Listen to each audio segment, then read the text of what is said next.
Much has been said about the passing of Her Majesty the Queen, which occurred just a few days ago. Tributes have been pouring in from around the globe, and I really relate to a lot of the comments that have been made about the great monarch, Elizabeth the Great. But I wanted to add my own voice and my own reflections on JTV to share with you my thoughts and my tribute to this remarkable monarch and remarkable person. I think from speaking to quite a few people, they were quite surprised at how upset they were and how moved they were when they heard the news. And I want to reflect on why that is, including myself, by the way. I think a monarch, a king or a queen, in the hands of the right person, has an incredible power to unify people. In fact, it's not just England that recognises this, but Judaism, the Bible, recognises this as well, because we in ancient Israel instituted monarchs, and Maimonides, the Rambam, writes that the heart of the monarch is the heart of the nation. And I think the power of a great monarch is they have a power to unify everyone in their land from all different backgrounds, from different economic backgrounds, gender, race, religion, nationality, political views. Everyone feels that they can identify with her. And I think the fact that the Queen, who for so long fulfilled that role, where she was someone that everyone felt they could identify with, and she did that for 70 years, to the extent where it feels as if, and it felt for many of us, as if the UK's identity, England's identity, was so tied up with Her Majesty the Queen. In fact, many people, not just in the UK, but as part of the Commonwealth, and even around the world, they felt a connection to her because she was there. She was such a constant for so long. Many even ask, what is the UK without the Queen? The first thing British people will often tell you, one of the first things they'll get asked in a jokey way when they go abroad is people say, do you know the Queen? But she was so central to our identity. What is the UK without her? She was on the throne for 70 years doing that job as monarch, that unifying figure that all felt that they could relate to.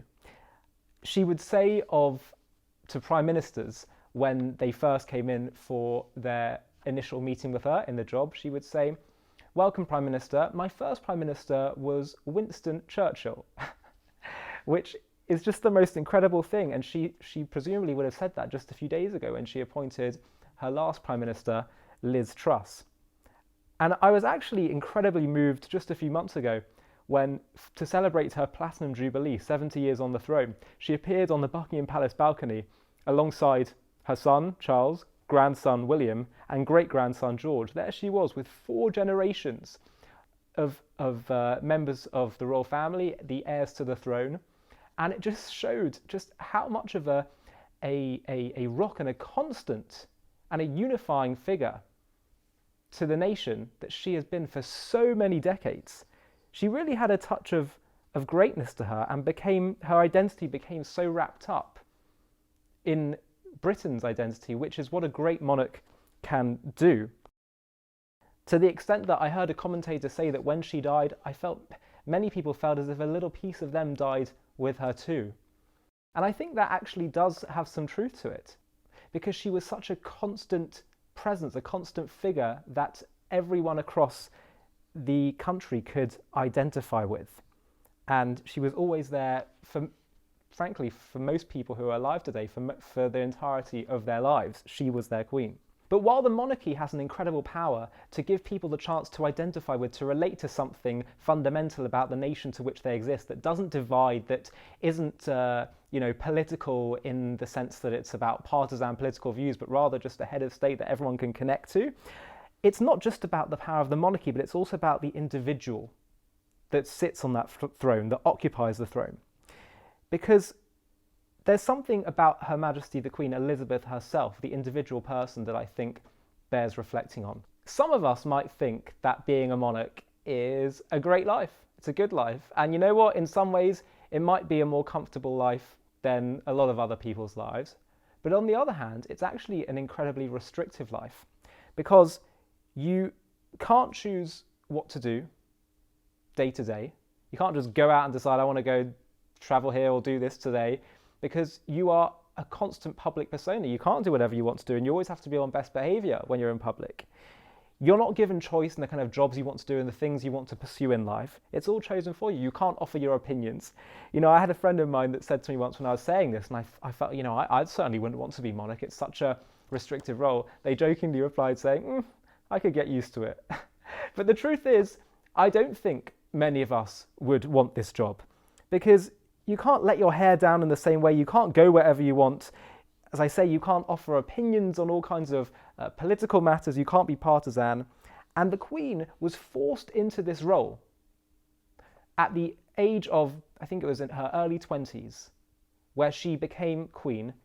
And she said in her first address, I'm going to devote my entire life, whether it be long or short, to serving my nation, to fulfilling the duty that has fallen upon me. And I think we sometimes underestimate the power of that kind of devotion that she had to serving the role that fell upon her, and the way in which she carried out the role, which I suppose could be done with some level of arrogance and thinking you're better than others, but I don't think anyone can really say that she acted in that way. She seemed to act and have the mindset of, I'm here just to fulfill the duty that has been called upon me. I'm here to serve, and she did it with humility and grace. And so I think the Queen in particular, Elizabeth, was a remarkable role model for my generation. My generation that is encouraged to ask the whole time, what do I want? What do I need in life? What are my dreams? Etc., etc. But the Queen embodied a life that asked not, what do I need? But rather, what is needed of me? And she did that her entire life without getting a step wrong. And it really is, in some ways, that approach to life. It's the opposite of some of the things that critics of our generation often characterize our generation as having, which is narcissism, of complaining, of saying, woe is me. She really embodied the opposite of all the worst traits that we may sometimes find in the Instagram generation, which is someone who just gets on with the job, the calling that is given to them, with what is needed of them, who gets on with it with dignity and humility. And we can't underestimate the power of having a ruling monarch that embodies these traits. It plays a hugely powerful role in stabilizing society because we have an authority figure at the top that embodies the best of human traits. Now, the truth is, sometimes the stoic approach to life, where you always say stiff upper lip and sometimes it gets characterized as sweeping things under the carpet, it has its problems because it means you don't address real issues that occur in the world or in your personal lives. But at the same time, there is great value to sometimes saying, okay, I could spend my entire breathing moment focused on all my problems and being concerned with all the things that are bothering me. But what about just saying, okay, let's park that for a moment and let's focus instead on what I can do, on getting on with the job of what I can do to be of service to the world and to others. When our leaders are honourable, it sets the tone for the nation. And the Queen did set an excellent tone, and she was a role model. Now, it's very fashionable for people to be saying, oh, everything was great in the past, and, our generation sucks, and Queen Elizabeth II represents the last great stand of an era that's now faded into history, and everything in the past was great, and the present is terrible. But we sometimes forget that before Elizabeth ascended to the throne, the monarchy was in deep trouble. There was lots of controversy around the various monarchs that preceded her, and she really shaped a new tone, a new direction, which brought the monarchy back into a positive light. And so therefore, just as history produced an Elizabeth the Great, Elizabeth II, so too can the future. And that applies to all of us. All of us in this generation, we can all achieve greatness. There's no reason to think that things were only good in the past and the present is bad. Absolutely not. That wasn't Elizabeth's attitude, and that doesn't have to be our attitude either. All of us can achieve greatness, and it might not be the greatness of becoming a king or a queen, but it's the greatness that she embodied that all of us can achieve, which is to live a life that focuses solely on what your purpose is and serving that purpose. The Talmud teaches us, who is wise? He who learns from each person. And we do have something to learn from Queen Elizabeth, because she embodied a life of asking what is needed of me, a life of service. And she showed us that that is where true greatness can be found. And she did have a touch of greatness to her, but all of us can tap into that greatness within all of us, because she embodied that idea of asking, not what do I need out of life, but rather, in the place that I find myself in, with the skills I've been given, with the people I know, what can I do to be of service to others? What is needed of me? She really embodied that. And it's something that all of us can learn from.